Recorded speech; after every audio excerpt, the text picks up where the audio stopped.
por que estão chamando aquele homem de Pinóquio? É porque ele fala, fala, fala e é tudo mentira.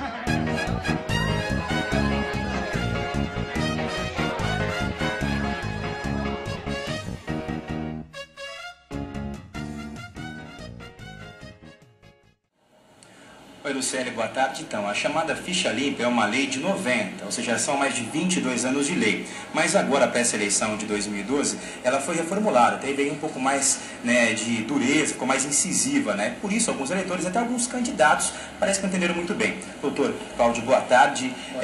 Para responder a questão que veio pelo e-mail de Oliveira, então, esse candidato impugnado, ele pode continuar fazendo a campanha política normalmente? Isso, se o candidato impugnado teve ou não o seu registro definido. Se ele teve o registro indefinido e recorreu e ainda está pendente de julgamento, tá?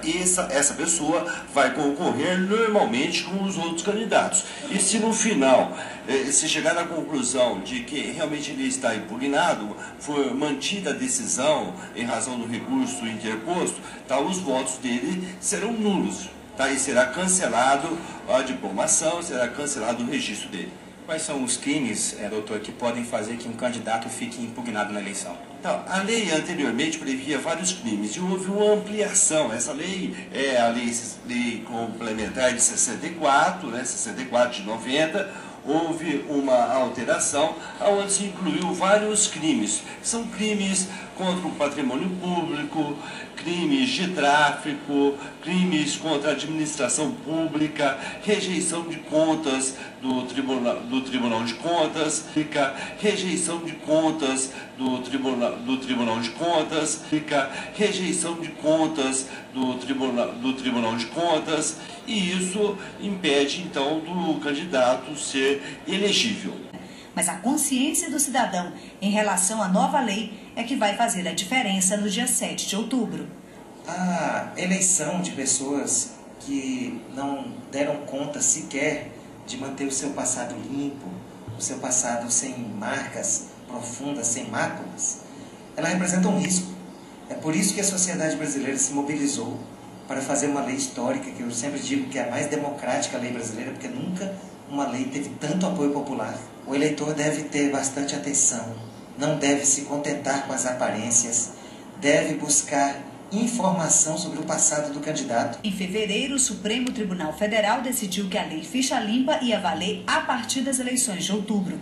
O projeto, que contou com a assinatura de mais de 1,6 milhão de brasileiros, tornou mais rigorosos os critérios que impedem políticos condenados pela Justiça de se candidatarem. Com a decisão do STF, ficam proibidos de se eleger por 8 anos os políticos condenados pela Justiça em decisões colegiadas, cassados pela Justiça Eleitoral ou que renunciaram a cargo eletivo para evitar processo de cassação.